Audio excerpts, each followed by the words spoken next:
Hi everyone, welcome back to the Deep Psychology Podcast. I'm your host, Ross Edwards, and today we're going to continue with our November series on the furnace of intimate relationships. Today we're going to discuss the role of responsibility in relationships, and you might just find that this is really the key to mastering your intimate relationship. Welcome to the Deep Psychology Podcast. I'm your host, Ross Edwards, author, coach, and podcaster. We cover deep insights into your psychology, helping you grow in psyche and spirit. Make sure to subscribe to Deep Psychology on Spotify or Apple to stay up to date. You can also visit the website deep-psychology.com, visited by tens of thousands of people every month for lots of free resources. If you want to go deeper with this work, you might like to do coaching with me, head to the website for more details. It's time for today's episode. So let's get right into the meat of this episode right here. There's one key principle I want you to take away from this episode today, and it's that you must look after your own speech, behaviour, communication, emotions, and thoughts. You must look after your own. Your partner can't look after it for you.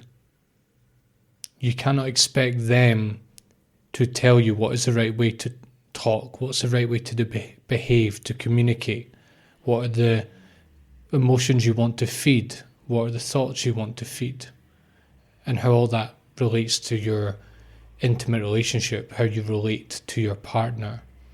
You cannot expect your partner to look after this stuff for you. And of course, by extension, they cannot expect you to look after their speech, behaviour, communication, emotions, and thoughts. So each member of the couple is fully responsible for their own behaviour. Now, this might seem like quite a simplistic idea or a simplistic principle to follow, but if you look around you, if you look at your own intimate relationships, you look at the intimate relationships that your friends and family are involved in, you'll probably notice that this is not what is going on most of the time.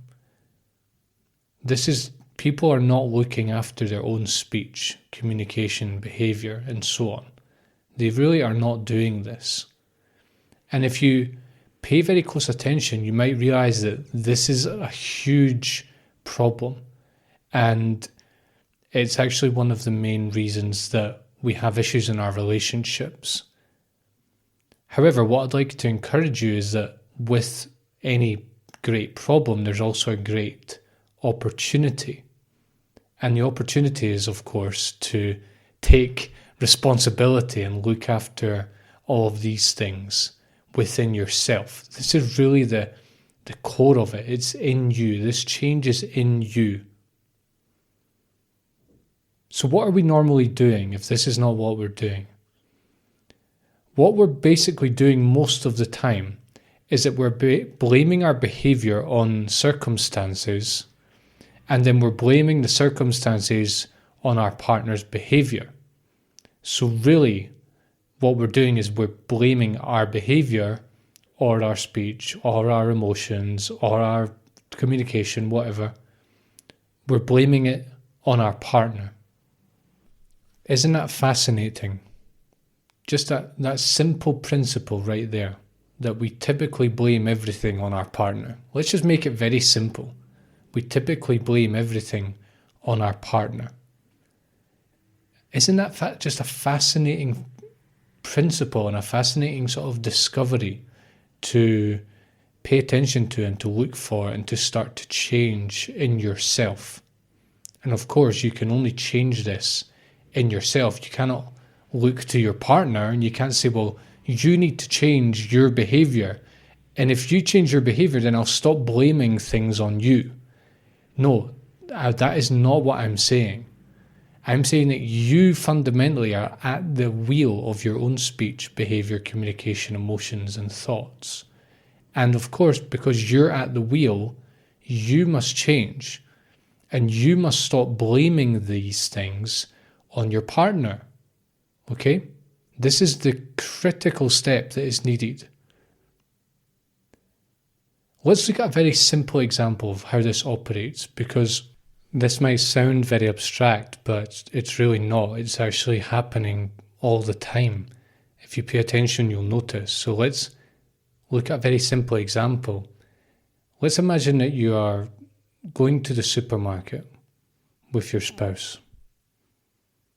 And when you arrive there and you get the basket and you're ready to go, and you say, well, what are we going to buy today? And your spouse is looking for the shopping list. They thought they had the shopping list, but then they realised that they forgot. They forgot it. They don't have the shopping list. They've forgotten the shopping list. Now, of course, what's the typical thing that would happen here with most couples?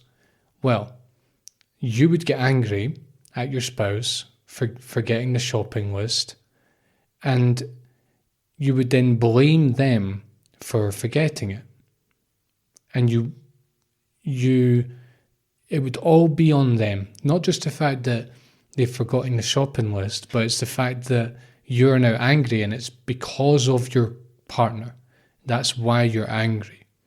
And what I want to propose to you here in this very typical and simple example is that, right, there's a fact here that your spouse forgot the shopping list, okay?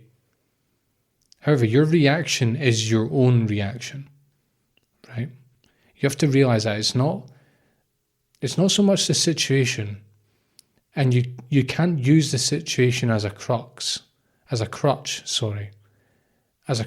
as an excuse for how you're reacting to what has happened. You see, this is what I'm talking about with responsibility. You have to fundamentally realize if you get angry in this situation, it's your fault. That's your fault, it's your reaction, okay? Because you could imagine a scenario in which you don't really get angry at all in this situation. Sure, you might not like the fact that your partner has forgotten the shopping list, but you might also realize that they probably didn't do it on purpose, that getting angry isn't really going to solve anything, and that saying nasty things also isn't going to solve anything. And that actually maybe you were just as implicated as they were. Maybe you should have paid more attention as you were leaving the house. Maybe you should have had the shopping list. Maybe you could have asked them before you decided to get in the car. You see, so this is a typical example where we blame our response, which would be an angry response, on the circumstance, which is we don't have a shopping list right now, and we blame that on our partner, on their behaviour, which is their forgetfulness, essentially. Right? So really on a very day-to-day, very sort of even mundane level, very, down to earth, this is happening all the time, right? I want you to notice this. And what I'm trying to say to you is that your responses, your speech, and your emotions and your thoughts and all of that is all of your responsibility. You must look after it. You cannot expect your spouse to modulate your anger response if they forget the shopping list, because it's not their response, it's your response, you see. You cannot point the finger at them. And I'm not saying you deny that they forgot the shopping list, because that might be true.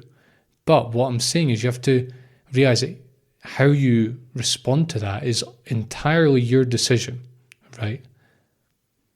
Of course, most of us go with the unconscious and automatic decision, which isn't really a decision at all. It's just a blind reaction. And that is to get angry and then blame the other person. Now, what I'm saying is I want you to turn the tables on that. I want you to say, this is me, this is my response. And I have control over how I respond. What are some of the problems with the blame game? I'm going to call it the blame game because I think that's a really fun term and a really accurate term for what this is, really. The first one is that you're distracting yourself. What I mean is that as soon as you blame the other person, it means that you can give up any responsibility that you have over your speech, behaviour and communication and so on. You do not have to then analyse yourself because you can say that there is a cause for this, there's a legitimate cause for it that is outside of your control, and you can blame your partner for that, and your partner might just be the very cause itself. And then you can say, well, that cause justifies my reaction, right? So, and then that absolves you of the responsibility to look at how you're behaving and to ask yourself, is this really what is called for? Is this really like a conscious decision? Is this really what my partner needs? Is this what our relationship needs? You're distracting yourself. You don't have to look at yourself. As soon as you blame your partner, you don't have to look at yourself anymore. And it's a very clever mechanism, actually. Number 2, you're shunning responsibility. So I've mentioned this, but you're basically going against this principle of that you need to look after your own behaviour. Because you're basically saying by blaming the other person, you're saying, I don't need to look at my own behaviour because it's not me, it's the other person. And what I'm saying is that this is an example of shunning responsibility because actually you have a lot of control and you have a lot of possible decisions you can make about how you're going to respond to that situation. And you're shunning your responsibility, which is really another form of saying you're not taking charge, which is really another form of saying you're being immature. You're just like you're not stepping up and you're not really making a conscious choice. You're just, you're almost acting like a child, really. Another problem with the blame game is that both people can blame the other. And now listen, if you're in an intimate relationship right now, you'll probably know that this is what happens all the time. And this is just one of the huge problems with the blame game. And it's really, it's an irresolvable paradox. Because listen, if I blame you and you're blaming me, both of us can't be right and both of us can't be wrong. You see what I'm saying? We're not blaming each other because of any rational reason, because of any well-justified reason. We're blaming each other because we don't want to take responsibility for our own behaviour, right? And, we are both involved in this.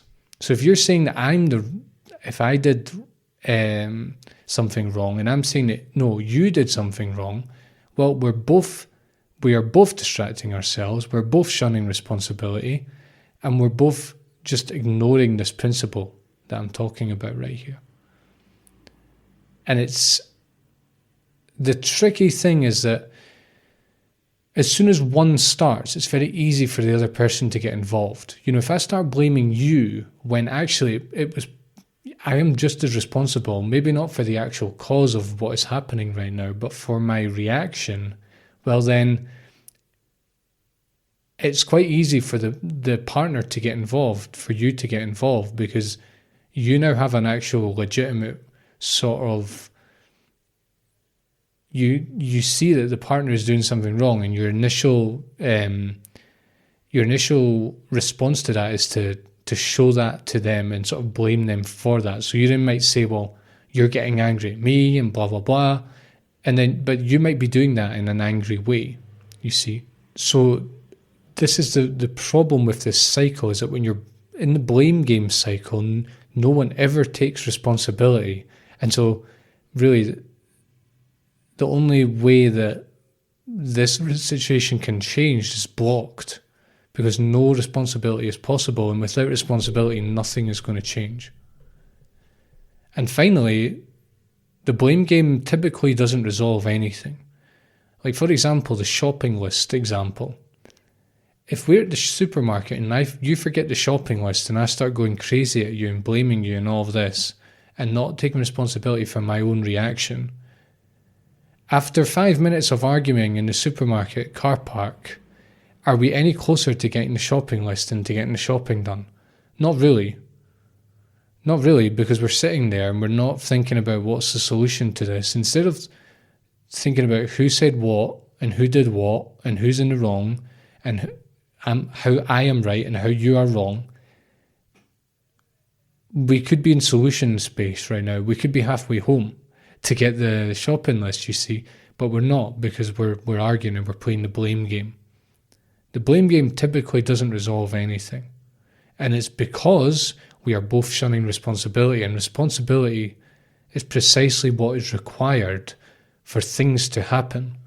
Whether that's something like, I need to take responsibility to make sure the shopping list is in the car before we leave, or it's, I need to take responsibility for how I speak and how I behave and how I communicate and so on.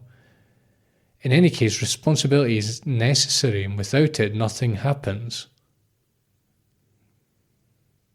What does it mean to actually take responsibility? I want this to be very clear.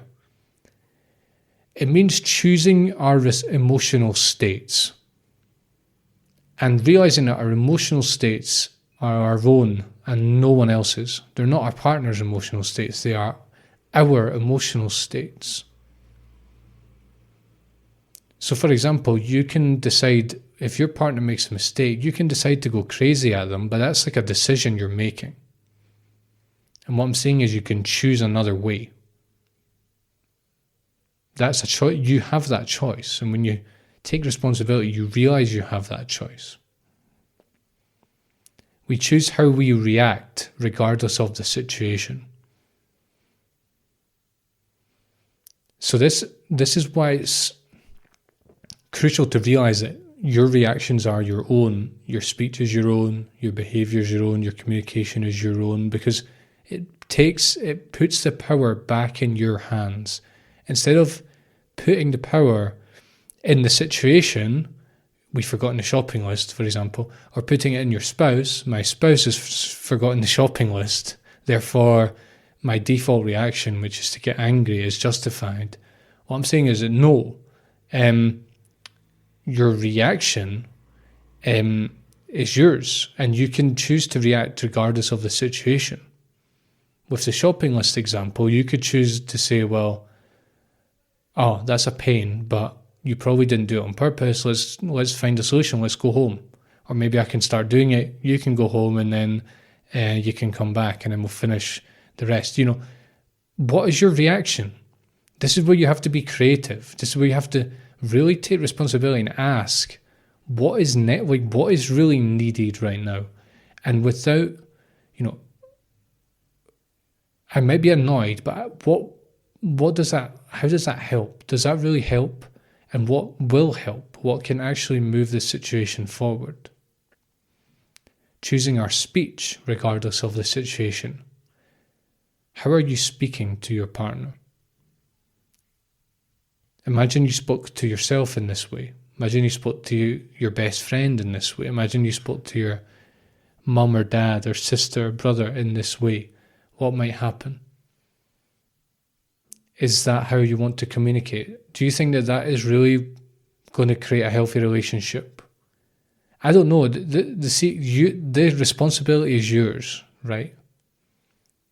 I would suggest that speaking to your partner kindly and clearly, not necessarily being a doormat or succumbing to them all the time, but having a measure of clarity and calmness there would be a desirable thing. Now you can experiment and see, but this is available regardless of the situation. You can actually train yourself. Just as you've trained yourself to act angrily, you can train yourself to act calmly and clearly. And also choosing what we focus on. We can choose what we focus on. Often we focus on our partner's flaws and weaknesses and the mistakes they've made instead of the opposite. What do they bring to the table? What things do you take for granted about them that when you're not around them you realise are really positive? What have they done? How have they helped you? How are they helping you? What role do they play in the partnership, in the couple? You see, you can choose to focus on what they've done wrong, or you forgot the shopping list and blah, blah, blah, blah, blah, or you can choose to focus on what they did right. Oh, well, you wrote the shopping list and you thought about what we were going to buy and you put everything in the car that we needed, and yeah, well, you just forgot the shopping list. So you've actually done more correct than incorrect. You see, all these variables are open. These are open variables, right? And this is the great thing about responsibility. It puts the power back in your hands to decide the variables. I just really need you to realize that only you can be responsible for yourself. And this can be scary and it can be a bit destabilizing because it removes all your habitual coping mechanisms and your habitual ways of speaking, behaving, relating, feeling and thinking. But on the other hand, it's extremely powerful because now you can be immune to some degree from situations and circumstances. You don't have to get angry because of your spouse forgetting the shopping list. That's your choice. Wouldn't you rather have the choice about that? Wouldn't you rather have more of a greater repertoire in that regard? It puts the power back in your hands. And if both people are doing this, if you and your spouse are both doing this, there cannot be any blame game, because fundamentally you realize that you are both responsible. There are objective situations that will arise, okay, but both of you are responsible for how you relate to these situations, how you respond, and how you react to one another, right? You're both responsible for that, and the other person cannot be responsible for you.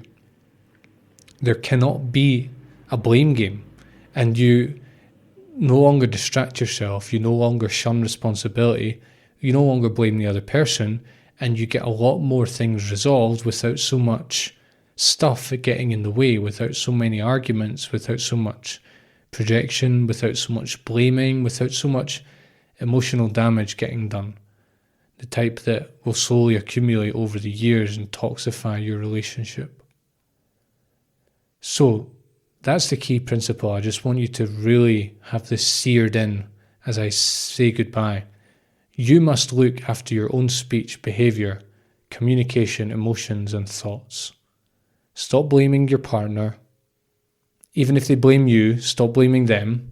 You can only steer your own the wheel of your own car.